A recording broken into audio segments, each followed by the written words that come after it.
प्रिय दर्शकों, नमस्कार। आज मैं आपको जन्म कुंडली के अष्टम भाव से जुड़े कुछ महत्वपूर्ण सूत्र, कुछ गुप्त बातें बताने वाला हूं। किस प्रकार ये अष्टम भाव हम सभी के जीवन को प्रभावित करता है, किन किन विषयों पर, किन किन बातों पर अष्टम भाव का विशेष प्रभाव पड़ता है। साथ ही साथ वैवाहिक जीवन के लिए या विवाह के लिए अष्टम भाव को देखना क्यों जरूरी है, कब जरूरी है, आज इनसे जुड़ी सभी जानकारी मैं आपको देने वाला हूं। देखा जाए तो एक आम दृष्टिकोण से देखें तो आप हमेशा यही सुनते आए हैं कि अष्टम भाव जो है ये कुंडली का एक खराब भाव होता है। ये केवल और केवल परेशानियों को देने वाला या प्रॉब्लम बढ़ाने वाला भाव होता है। लेकिन देखा जाए तो पूरी तरह से ये बात सच भी नहीं है। जरूर अष्टम भाव से संघर्षों का, परेशानियों का विचार होता है। अष्टम भाव से मृत्यु का विचार होता है, जो जीवन का अंत दर्शाता है। तो इसीलिए इस अष्टम भाव को खराब कहा जाता है। इसके प्रभाव भी खराब जीवन में देखने को मिलते हैं। लेकिन जब भी आप इस बात को देखते हैं कि अष्टम भाव जो है वो परेशानियों को दर्शा रहा है, तो कोई भी कुंडली का ऐसा भाव नहीं जो केवल और केवल शुभ बातों को दर्शाता हो। अष्टम भाव भी सिक्के के दो पहलुओं जैसा है कि एक तरफ अगर इसमें बुराइयां है तो दूसरी तरफ आप एक बात जानते हैं कि अष्टम भाव से रिसर्च का विचार होता है। जो भी आप देखते हैं कि वैज्ञानिक शोध या किसी भी चीज में जो भी रिसर्च होता है वो अष्टम भाव ही करवाने का दम रखता है। अष्टम भाव से ही कोई भी व्यक्ति किसी भी विषय को एक अलग दृष्टिकोण से देख पाता है। ज्योतिष आदि जैसे विषय तो अष्टम भाव से जुड़े होते ही है, लेकिन इसके अलावा भी अष्टम भाव जो है ये हमारी आयु को प्रदर्शित करने का भी कार्य करता है। मृत्यु तो आज नहीं तो कल हर एक व्यक्ति को आना ही है, लेकिन व्यक्ति की आयु लंबी होगी, कम होगी, इससे जुड़े प्रभाव को दर्शाने का काम भी ये अष्टम भाव करता है। और अगर अष्टम भाव की स्थिति शुभ होती है तो व्यक्ति के जीवन में धन को बढ़ाने का कार्य भी यह अष्टम भाव करता है। जरूर आप सोचते होंगे कि धन को आखिर अष्टम भाव कैसे बढ़ा सकता है। इसमें आप अगर कुछ प्राचीन ज्योतिष की किताबें पढ़ेंगे तो उसमें आप पाएंगे कि अष्टम भाव के लिए कहा गया है कि वैसे तो आकस्मिक भाव है, गुप्त भाव है, तो आकस्मिक रूप से कोई भी कार्य ये भाव करवा देता है। लेकिन चूंकि ये दूसरे भाव के ठीक सामने है तो धन का विचार यहां से भी किया जाता है। इसके अलावा पैतृक संपत्ति हो, ससुराल से मिलने वाला धन हो, और विशेषकर अष्टम भाव से ऐसे धन का विचार होता है जो आपने मेहनत से अर्जित नहीं किया हो। रिश्वत आदि की जब आप बात करते हैं तो उसका विचार भी अष्टम भाव से किया जाता है। जितने भी बुरे कर्म आप बोल सकते हैं, गैर कानूनी कर्म आप बोल सकते हैं, या फिर क्रिमिनल से जुड़े जितने भी कार्य हैं, मतलब जो लोग दूसरों की हत्या करते हैं, दूसरों को नुकसान पहुंचाते हैं या दूसरों का धन हड़प लेते हैं, ऐसे सभी कार्य में अष्टम भाव और अष्टम के स्वामी की जिम्मेदारी सबसे ज्यादा होती है। तो ये तो सब प्रभाव, ये जो मैंने भूमिका रखी है, ये केवल और केवल अष्टम भाव से जुड़ी हुई है। लेकिन जैसा मैंने आपको शुरू में कहा कि अष्टम भाव से विवाह का विचार भी होता है, और सबसे ज्यादा जरूरी अष्टम भाव किसी लड़की या किसी महिला की कुंडली में होता है। अगर किसी महिला की कुंडली में अष्टम भाव में कोई पापक ग्रह बैठा हुआ हो तो इसे ज्योतिष शास्त्र में खराब कहा गया है। वैवाहिक जीवन के लिए, पति के स्वास्थ्य, पति की आयु के लिए। पापक ग्रहों में वैसे तो देखो राहु, केतु और शनि, ये तीन मुख्यतः पापक ग्रह है। इसमें साथ में आप मंगल जो कि क्रूर ग्रह होता है और सूर्य जो भी क्रूर ग्रह होता है, इन पांचों ग्रहों को यहां पर जोड़कर चलिए। बुध चूंकि किसी के साथ में होने पर प्रभाव देगा, चंद्रमा चूंकि पक्ष बल से देगा, इसलिए उनको यहां पर नहीं जोड़ेंगे तो भी कोई इतना अंतर नहीं आएगा। मेन बात है कि जो पांच ग्रह राहु, केतु, शनि, सूर्य और मंगल, ये जो पांचों ग्रह है इनका विचार सबसे ज्यादा कीजिए। विशेषकर किसी लड़की की कुंडली में अगर इन पांच में से कोई भी ग्रह मिलता है तो बहुत आवश्यक है कि आप उसमें विशेष गौर करें। लापरवाही में ना ही उस कुंडली से मिलान करें और ना ही लापरवाही में उस चीज को टालें। और फिर आज के समय पर कहने की बात नहीं है, जहां आप ये बहुत बड़ी मात्रा में सुन रहे हैं कि किसी के साथ मिलकर अपने पति की हत्या कर दी, या फिर अपने पति को ही मार दिया, या फिर कहीं से धक्का दे दिया, या जो भी बातें आप सुन रहे हैं, इसमें अष्टम भाव की भूमिका सबसे ज्यादा है। आप कुछ भी गलत करेंगे ना, तो उसके लिए अष्टम भाव बहुत ज्यादा जिम्मेदार है। जैसा मैंने आपको पहले बताया है, कुंडली का जो नवम भाव होता है, ये भाव होता है आपके जीवन में आपके भाग्य का, आपके धार्मिक कार्यों का, आपके नैतिक मूल्यों का, यानी जितनी भी मोरलिटी है वो कुंडली के नवम भाव से देखी जाती है। और अष्टम भाव को खराब कहने का एक और कारण क्या है कि ये नवम भाव की हानि करता है। कैसे करता है कि नवम से ठीक 12वां है ये भाव। जब आप कुंडली में देखते हैं तो नवम से ठीक पीछे वाला भाव है, उसकी हानि करने वाला भाव है। तो इसीलिए इसमें होता यही है कि कुंडली का नवम भाव से 12वां होने के कारण जब अष्टम भाव में पापक ग्रह, खराब ग्रह बैठ जाते हैं, तो ऐसे व्यक्ति के जीवन में ये उसके नैतिक मूल्यों की हानि करते हैं। दूसरों को ऐसा व्यक्ति नुकसान पहुंचाने से पहले ज्यादा विचार नहीं करता। उसके लिए अपना हित, अपना स्वार्थ सर्वोपरि होता है। जो स्वयं को अच्छा लगता है वही करने का विचार होता है। इसीलिए जब भी कुंडली में आप अष्टम भाव में देखें कि कोई पापक ग्रह है, तो इसे हल्के में न ले। हाँ, ये नहीं कहूंगा कि हर व्यक्ति आपको ऐसा ही नजर आए कि वो केवल और केवल दूसरों का नुकसान कर रहा है, परेशानी दे रहा है। यहाँ पर जब भी आप अष्टम भाव को देखते हैं, उससे जुड़ी नेगेटिव बातों को देख रहे हैं, तो बहुत से फैक्टर साथ में जोड़ने पड़ेंगे। मान लो किसी की कुंडली में सूर्य सबसे ज्यादा कम प्रभाव देने वाला है, खराब वाले प्रभाव में अगर आप कहें तो सूर्य व्यक्ति को बहुत अधिक नैतिकता में कमजोर नहीं करने वाला है। सूर्य आत्मकारक ग्रह होता है, हमारी आत्मा को दर्शाने वाला ग्रह होता है। अगर पीड़ित किसी अन्य ग्रह से न हो, तो अष्टम भाव में बैठा हुआ सूर्य व्यक्ति को अन्य के लिए तो अच्छा करने वाला बनाएगा। भले ऐसे व्यक्ति के साथ कभी अच्छा न हो, या ऐसे व्यक्ति को अन्य कभी सहयोग न करे, लेकिन अष्टम भाव में बैठा सूर्य कम से कम व्यक्ति विशेष को, स्वयं को अन्य के लिए अच्छा करने वाला जरूर बना देगा। तो ये सूर्य को तो आप फिर भी इससे अलग कर सकते हैं, अलग रख सकते हैं, जब तक वो अन्य शनि, राहु, मंगल, केतु के प्रभाव में न हो। इसके अलावा राहु है यहाँ पर, तो बहुत संभावना है कि ऐसा व्यक्ति अपने स्वार्थ के लिए, अपने लाभ के लिए अगर दूसरे को नुकसान भी पहुंचा दे, तो ज्यादा आश्चर्य इसमें होगा नहीं। और विशेषकर ये जितने भी योग बता रहा हूं, इसमें अगर आप ये सोचे कि किसी पुरुष की कुंडली में प्रभाव में बोलूंगा कम कर लीजिए उसमें, लेकिन किसी महिला की कुंडली में है तो ये स्थितियां बहुत बढ़ जाएंगी। और पहले के, अब वो आपको वही बात है ना कि देश काल परिस्थिति का विचार किए बिना आप किसी भी कुंडली को, किसी भी व्यक्ति के बारे में कोई बात को इतना बोल नहीं पाएंगे। अगर आज से कुछ समय पहले की बात होती, 40-50 वर्ष की बात होती, तो मैं ये बोलता कि अष्टम भाव में किसी महिला के पापक ग्रह बैठे हैं, ठीक है, पति की आयु को थोड़ा कम करने का कार्य कर सकते हैं, लेकिन वो ये देखने को मिला कि स्वास्थ्य में बहुत खराबियां रहे, उतना कोई मेडिकली भी कोई बहुत अच्छी कोई स्थितियां थी नहीं उस समय पर, तो विभिन्न प्रकार के रोग परेशानियां चलती रहती थी, वो बात देखी गई है। लेकिन अगर आज के समय पर देखें तो इसका सीधा असर स्वयं के स्वभाव पर पड़ता है, और वो स्वभाव अन्य के लिए भी उतना अच्छा नहीं होता। अष्टम भाव ससुराल का भी है, तो जब विवाह हो जाता है तो किसी लड़की का नए घर में जाना, अगर यहाँ पापक ग्रह है तो उनसे भी तालमेल सही रख पाना बहुत मुश्किल होता है। पापक ग्रहों के लिए तो हालांकि ये भी कहा गया है कि वो पुरुष की ही कुंडली क्यों ना हो, वो ससुराल वर्ग से तालमेल खराब करते ही देखे गए हैं। तो ये एक समस्या जरूर यहाँ पर रहती है। बाकी पुरुषों के लिए ये कहा गया है कि अगर पापक ग्रह कुंडली के अष्टम भाव में है, तो ऐसे व्यक्ति को धन कमाने के लिए बहुत अधिक संघर्ष करना पड़ेगा, बहुत अधिक जीवन काल में परेशानियों का सामना करना पड़ेगा। तो इसीलिए जिस भी व्यक्ति के अष्टम भाव में पापक ग्रह है, यदि पुरुष की कुंडली है, तो आप उसे बोल सकते हैं कि आप अपने जीवन में आसानी से धन नहीं कमा पाएंगे। आपको जीवन काल में धन कमाने के लिए बहुत संघर्ष, या फिर वही है ना कि व्यक्ति भी यहाँ पर अनैतिक मार्ग की तरफ जुड़ जाए, तो फिर हो सकता है धन बड़ी मात्रा में आ तो जाए, लेकिन वही कि व्यक्ति परेशान रहे, उससे कहीं ना कहीं अन्य परेशानियां, बीमारियां या अन्य कोई दिक्कतें व्यक्ति के सामने आ जाएंगी।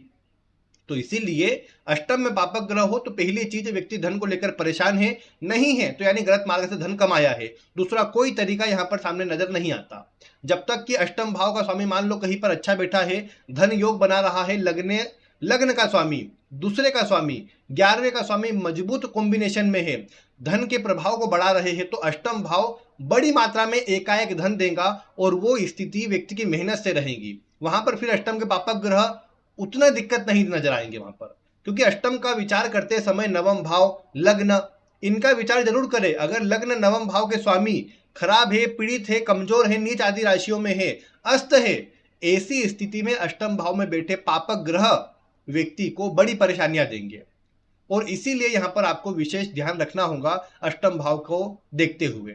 मान लो अष्टम का प्रभाव तो है पापक ग्रहों का, लेकिन अष्टम में जो मतलब यहाँ पर कुंडली का लग्न का स्वामी है, अच्छा बैठा हुआ है, खराब प्रभाव में नहीं है, शुभ स्थिति में बैठा हुआ है, पापक ग्रह के उतने प्रभाव में नहीं है, तो आप देखेंगे व्यक्ति के अंदर किसी का बुरा करने का विचार नहीं आएगा, व्यक्ति अच्छे कार्य करेगा।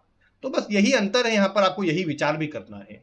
जब भी आप ये बात का विचार करते हैं कि अष्टम भाव में पापक ग्रह है, तो पहले उनको आप देख लीजिए कि किस भाव के स्वामी होकर के है, साथ में उन पर कोई शुभ ग्रह का प्रभाव है या नहीं।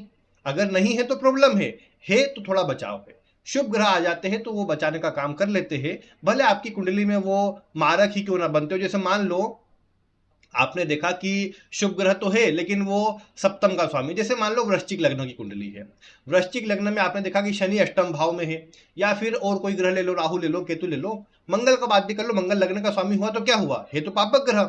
तो आपने ये देखा कि कोई भी पापक ग्रह कुंडली के अष्टम में है, लेकिन सप्तम का स्वामी शुक्र उसे देख रहा है।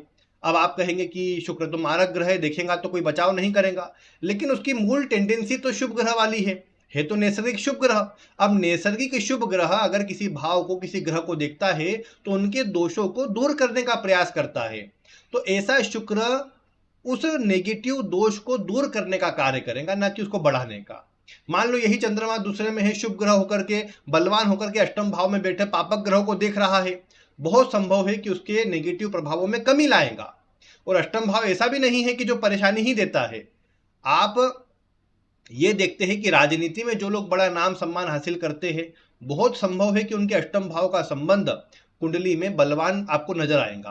क्योंकि अष्टम भाव के लिए जो चातुर्य की आवश्यकता होती है, जो बुद्धि की आवश्यकता होती है, मैं कहूँ राजनीति के लिए भी जो बुद्धि की आवश्यकता है, वो अष्टम भाव पूरी कर सकता है।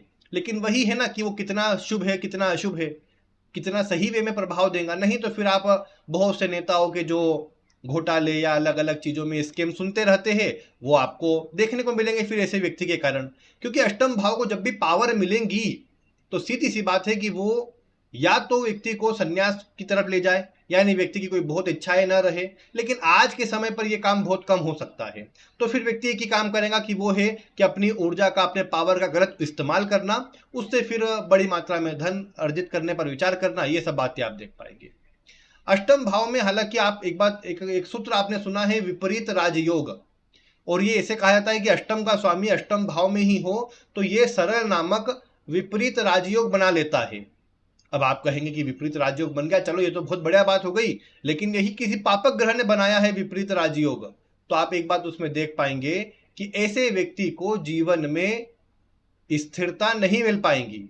जिसके भी अष्टम भाव में विपरीत राजयोग बना हुआ है, अष्टम का स्वामी अष्टम में है, शुभ ग्रह का कोई संबंध नहीं, शुभ ग्रह कोई देख नहीं रहा, तो ऐसे व्यक्ति को आप बोल सकते हैं, भले ही कितना ग्रह बलवान अपनी ही राशि में नजर आता हो, आप बोल सकते हैं कि आपके जीवन में स्थिरता नहीं रहेगी। ये राजयोग जरूर कहने के लिए मैं बोल सकता हूं कि हाँ बहुत बढ़िया राजयोग बन गया, आप तो बढ़िया जीवन जिएंगे, परेशानी जब भी आएंगी तो आप उभर कर सामने आएंगे। लेकिन एक बात समझिए कि ऐसे व्यक्ति को जीवन में स्थिरता नहीं मिलेंगी। और जिनकी कुंडली में है उनसे आप पूछ कर देख लीजिए, आपकी कुंडली में है तो मिला कर देख लीजिए। अष्टम में बैठा हुआ अष्टम का स्वामी जीवन में उतार चढ़ाव अधिक प्रदान करता है, स्थिरता आने नहीं देता, इसीलिए इसको खराब कहा गया है। फिर वैसे तो मैंने सभी पूरे 9 ग्रहों की जानकारी आपको अष्टम भाव में बड़े विस्तार से दी है, और बहुत से लोगों ने उसे देखा है, अच्छे मतलब अगर आप देखोगे संख्या में लोगों ने देखा है। बाकी फिर भी मैं इतना ही कहूंगा इसमें कि अष्टम भाव में कोई भी ग्रह बैठा हुआ हो तो उसकी स्थिति पर आपको जरूर से विचार करना है कि वो अपने प्रभाव किस तरह के देगा। जैसे सूर्य जैसा ग्रह, सूर्य मान सम्मान का कारक है, अष्टम भाव बदनामी का है, सूर्य जैसा सम्मान कारक ग्रह अष्टम में जाएगा तो बदनामी कराने का काम करता है, स्वयं के आत्मविश्वास में कमी लाता है, स्वयं को कई बार सरकार से या उच्च पदों के लोगों से प्रॉब्लम करवाता है। चंद्रमा जैसा ग्रह मानसिक अशांति, चिंता को अपने चरम पर ले जाता है। हालांकि गहराई तक विषय को व्यक्ति सोच सकता है, लेकिन गलत मार्ग में फंस जाना, किसी स्कीम में फंस जाना, झूठे आरोपों में फंस जाना, ऐसे व्यक्ति के जीवन में कई बार ऐसा संभव हो जाता है। बुध के प्रभाव को जो सारावली ग्रंथ है वहां पर तो बहुत अच्छा कहा है वराह मिहिर ने, लेकिन जब वास्तविकता में आप बुध का प्रभाव देखते हैं अष्टम भाव में, तो जरूर संभव है कि बुध चूंकि शुभ ग्रह के गुणों को लेकर चलता है, लेकिन एक बात आप समझिए कि अष्टम भाव में अकेला बुध कभी व्यक्ति को कुछ बड़ा नहीं करवा सकता, बल्कि जीवन काल में परेशानी उतार चढ़ाव देने का काम करेगा। व्यक्ति को याद कुछ ना रहे, व्यक्ति अपनी बातों से कोई को प्रभावित ना कर पाए, अपने आप में रहने वाला हो जाए, ये देखने को मिलेगा। अष्टम का बुध तब व्यक्ति को बड़ा कर सकता है जब इसके साथ मजबूत कोई ग्रह बैठ जाए, शुक्र जैसा ग्रह बैठ जाए, सूर्य जैसा ग्रह बैठ जाए, तो थोड़ा प्रभाव में अंतर आ जाएगा। क्योंकि अकेला बुध अष्टम में है तो किसी प्रकार से शुभ प्रभाव देने का नहीं है। जैसा मैंने आपको एक बुध के प्रभाव से कहानी सुनाकर बताया था कि कैसे बुध अगर कुंडली में सूर्य के साथ में हो, अकेला हो या फिर किसी अन्य स्थिति का हो तो कैसा प्रभाव दे सकता है। तो अष्टम का बुध उसी प्रकार का है कि अकेला हो तो फिर वो भटकाव की ओर जा सकता है, उसको संभालने वाला फिर दूसरा कोई नजर नहीं आएगा। ये बात हो जाएंगी। फिर यहाँ पर मंगल अगर देखें तो मंगल तो ऊर्जा वाला है, स्पेशल पोजीशन है मंगल की, विशेष स्थिति है, क्योंकि काल पुरुष में अपनी ही राशि का मंगल है ये। लेकिन ऐसा मंगल किसी पापक ग्रह के प्रभाव में आ जाए या अकेला भी बैठा हो तो कहने की बात नहीं। किसी महिला की कुंडली में तो वैवाहिक जीवन को खराब करता ही है, पुरुष की कुंडली में भी बहुत अधिक ऊर्जा होने के कारण वैवाहिक जीवन सही नहीं रहने देता। अष्टम भाव जो है यहाँ पर बैठा हुआ मंगल भले व्यक्ति को अधिक से अधिक धन कमाने के लिए प्रेरित करे, लेकिन बात वही है कि व्यक्ति किसी भी प्रकार से फिर साम दाम दंड भेद सब प्रकार से धन कमाने के लिए कोशिश करेगा। और अगर शुभ ग्रह का प्रभाव न आए तो फिर बहुत संभव है, या फिर लग्न भी शुभ ग्रह के प्रभाव में न हो तो बहुत संभव है कि व्यक्ति गलत मार्ग की ओर भी चला जाए। तो ये समस्याएं फिर मंगल दे देगा। यहाँ पर गुरु जैसा शुभ ग्रह, मैंने कहा है कि व्यक्ति को खुद को प्रोटेक्शन प्रदान करता है, खुद की रक्षा करता है ये मतलब यहाँ पर बैठा हुआ गुरु। लेकिन आप देख पाएंगे कि गुरु अगर कुंडली में आप देखते हैं कि अष्टम भाव में बैठा हो तो घर परिवार में अन्य से तालमेल खराब करना, व्यक्ति अपनी ही माने दूसरे की न सुने, कई बार ये पॉसिबल है। जिद्दी थोड़ा स्वभाव हो जाए, घर में जो बड़े लोग हो पिता से, उनके हेल्थ के लिए खराब इसे कहा जा सकता है। तो ये अलग अलग प्रकार की समस्याएं देता है। हालांकि ऐसा व्यक्ति धार्मिक कार्यों में जुड़े रहता है तो थोड़ा बचाव रहता है। शुभ ग्रहों में फिर भी खराबी उतनी देखने को नहीं मिलती। शुक्र की बात करेंगे तो इसे शुक्र के लिए कहा जाता है कि ऐसा व्यक्ति अपने दम पर घर बना पाता है, भले कैसे भी घर परिवार में जन्म क्यों ना लिया हो। देश विदेश की यात्राएं करना, दूर स्थानों से जुड़ना, ऐसे व्यक्ति के जीवन में ये सब बातें देखने को मिलती है। गुरु का जो प्रभाव है, शुक्र का जो प्रभाव है अष्टम भाव में, ये व्यक्ति को धन दौलत सुख सुविधा देता है, भाग्य का भी साथ दिलाता है। तो इसलिए इसको खराब नहीं कर सकते जब तक ये पापक ग्रह के प्रभाव में ना आ जाए। शुक्र सूर्य के साथ में हो जाए, शुक्र मंगल के साथ में हो जाए तो ऐसा व्यक्ति परिस्थितिगामी, राहु के साथ में हो तो भी बहुत संभव है कि ऐसा व्यक्ति बहुत स्वार्थी हो जाए, अपने अनुसार अपने बस अपनी इच्छाओं को ध्यान दे, दूसरों की बातों पर उतना ध्यान न दे, बहुत संभव है। केतु जैसे ग्रह के साथ में हो जाए तो गुप्तांगों के रोग दे सकता है फिर ये, और बड़ी गंभीर समस्याओं को प्रदान कर सकता है। अष्टम भाव में बैठा हुआ शनि लंबी आयु प्रदान करने वाला कहा गया है, लेकिन व्यक्ति के जीवन को ये परेशानियों से भरा और जीवन में बहुत अधिक संघर्षों से भरा ऐसे व्यक्ति को करने का कार्य करता है। ऐसा व्यक्ति का जीवन आसान नहीं रहता, ये आप देख पाते हैं। अष्टम भाव में शनि जैसे ग्रह को वैसे तो कारक कहा गया है, लेकिन शुभ ग्रह के प्रभाव में होगा तभी व्यक्ति को जीवन काल में सब कुछ दिला पाएगा, नहीं तो फिर ऐसे व्यक्ति को जीवन में संघर्ष के अलावा दूसरा कुछ नहीं मिलता। फिर व्यक्ति अकेला हो जाता है और ज्यादा किसी से जुड़ भी नहीं पाता। राहु की बात करेंगे तो राहु तो व्यक्ति को बड़े लाभ के लिए प्रेरित करता है। वो शेयर मार्केट, लॉटरी, सट्टा, जुआ, आकस्मिक लाभ कहीं से भी हो जाए, कोई मतलब नहीं, बस मुझे धन चाहिए। ऐसे व्यक्ति की नीड बढ़ जाती है, ऐसे व्यक्ति की भूख बढ़ जाती है, और इसीलिए ऐसा व्यक्ति फिर किसी मार्ग पर भी जा सकता है अगर अष्टम का स्वामी और अष्टम पर गुरु राहु की जो स्थिति है उस पर कोई शुभ ग्रह का प्रभाव न आए। तो केतु के लिए भी कहा जाता है, भले ये धार्मिक ग्रह के रूप में इसे देखा गया हो, लेकिन है तो पापक ग्रह। ऐसा केतु भी व्यक्ति को गुप्तांगों से जुड़े रोग, व्यक्ति को मतलब आकस्मिक लाभ कमाने के लिए प्रेरित करता है, व्यक्ति को गलत मार्ग की ओर ले जा सकता है। और ऐसे केतु पर अगर शुभ ग्रह का प्रभाव न हो तो व्यक्ति अलग अलग प्रकार की समस्याओं से घिरा रहता है। कई बार व्यक्ति को यही लगता है किसी ने तंत्र का प्रयोग कर दिया है या फिर मुझे किसी ने बांध दिया है, रोक दिया है। तो ये सब चीजों में व्यक्ति उलझ कर रह जाता है, फिर ज्यादा कुछ कर नहीं पाता। इसीलिए जरूरी क्या है कि अगर अष्टम भाव को आप देख रहे हैं तो यहाँ पर यही विचार कीजिए कि इसका स्वामी कैसा बैठा हुआ है। इसका बलवान होना भी संघर्ष देगा, कमजोर होना भी परेशानियां ही देगा, आयु कम करेगा। लेकिन अगर शुभ प्रभाव में स्थिति होगी, मध्यम स्थिति हो भले, लेकिन व्यक्ति को अगर शुभ स्थिति मिल जाती है अष्टम भाव की, तो कम से कम व्यक्ति अपने जीवन को सही प्रकार से जी पाएगा। क्योंकि ये बहुत जरूरी है कि अष्टम पर शुभ ग्रह का प्रभाव हो और अष्टम भाव में शुभ ऊर्जा हो, क्योंकि खराब ऊर्जा ही व्यक्ति को गलत मार्ग पर और गलत करने के लिए प्रेरित करती है। ऐसा व्यक्ति बिना सोचे विचारे अपने जीवन काल में अन्य के लिए मतलब नुकसान करता है, अन्य का बुरा करता है, ये आप देख पाएंगे। और जिनके भी अगर आप देख रहे हैं ना कि अष्टम भाव में पापक ग्रह या खराब ग्रह, मतलब ऐसे योग कि ऐसा व्यक्ति दूसरे की हत्या कर सकता है, दूसरे को नुकसान पहुंचा सकता है, तो उसके हाथ में एक बात आप गौर कीजिएगा, ये जो बीच की 2 उंगलियां है, मतलब मध्यमा उंगली और अनामिका उंगली, इनके नीचे एक वलय वाली आकृति बनती है, जिसे शुक्र वलय कहते हैं। आप सर्च कीजिएगा शुक्र वलय, एक ही लाइन हो तो शुक्र वलय, 2 लाइन हो जाए ऐसी, मतलब ऐसी चंद्र आकार की होती है जिसे वलय कहा जाता है। जिनको हस्तरेखा की जानकारी होगी जानते होंगे, अगर बीच की दोनों उंगली पर वलय बनता है, अगर साफ सुथरा एक लाइन हो तो शुक्र वलय होता है, व्यक्ति को भौतिकता सुख समृद्धि देता है। 2 लाइन बन जाए वैसी ही एक के नीचे एक, तो आप देख पाएंगे कि ऐसा व्यक्ति दूसरों की हत्या कर सकता है, दूसरों को मार सकता है। और ये कई एक मतलब हस्तरेखा पर या पूर्व में जो किताबें थी जिनमें इनके मतलब वर्णन था, वहां पर मैंने मैच किया। और यहाँ पर भी मेरे आसपास में भी कुछ लोग जिन्होंने ऐसे कार्य किए हैं, उनके हाथ में मैच किया और प्रभाव मिला उसका। तो इसलिए मैं इतना ही कहूंगा कि अगर हस्तरेखा आप देख रहे हैं तो उसमें भी ये बात मिला सकते हैं, क्योंकि ग्रहों की ऊर्जा अलग नहीं होगी। हाथ से देखो आप या और भी जो विद्या होती है उनसे देखो, कोई अंतर नहीं आता, प्रभाव वही रहता है। तो कुंडली में जैसा मैंने कहा अष्टम भाव, ये मैंने अधिकतर आपको अष्टम भाव से जुड़ी जो बातें बताई है, ये पापक ग्रहों से जुड़ी हुई या इसमें किस प्रकार से नेगेटिव प्रभाव की तरफ जा सकती है उससे जुड़ी जानकारी दी है।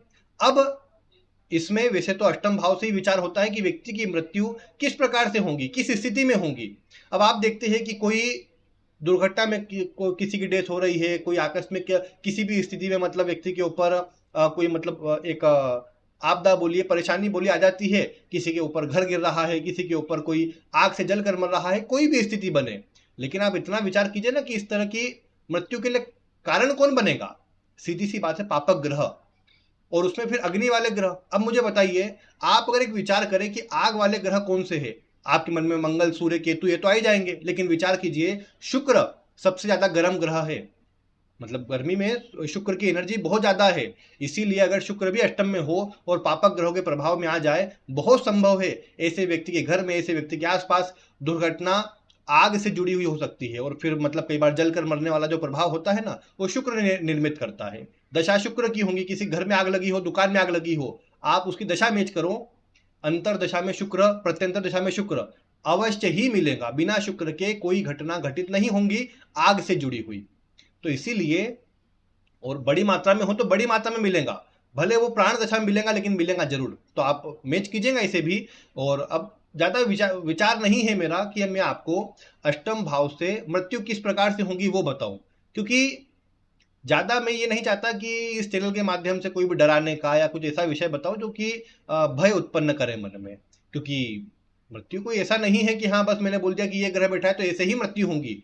और भी बहुत तरीके हैं, बीमारियां हैं उस ग्रह से उतनी सारी जो भी सामने आ सकती है। और फिर हर एक ग्रह की उतने ही कॉम्बिनेशन बन जाएंगे, किस राशि में है, किस ग्रह की दृष्टि में है, कौन सा ग्रह प्रभाव दे रहा है। एक शुभ ग्रह का प्रभाव परिवर्तन ले आएगा, सौम्य नक्षत्र में हुआ तो प्रभाव बदल जाएगा, तो बहुत सारे अंतर है उसमें। इसीलिए मैं केवल जनरल बातें बता करके डराने का विचार मेरा कुछ भी नहीं है, और ना ही कोई बताने का विषय है। हाँ, आपका मन करेगा मैं कुछ बातें उससे जुड़ी अवश्य बताने का प्रयास करूंगा जनरल वे में, लेकिन भविष्य में कभी, आज नहीं। आज मैंने अष्टम भाव से जुड़ी जो जानकारी दी है उस पर गौर करें।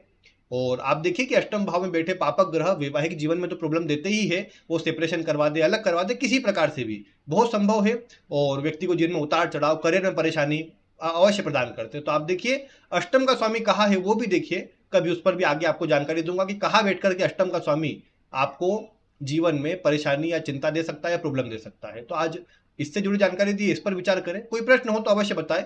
बाकी आज की वीडियो में इतना ही। वीडियो देखने के लिए आपका बहुत बहुत धन्यवाद।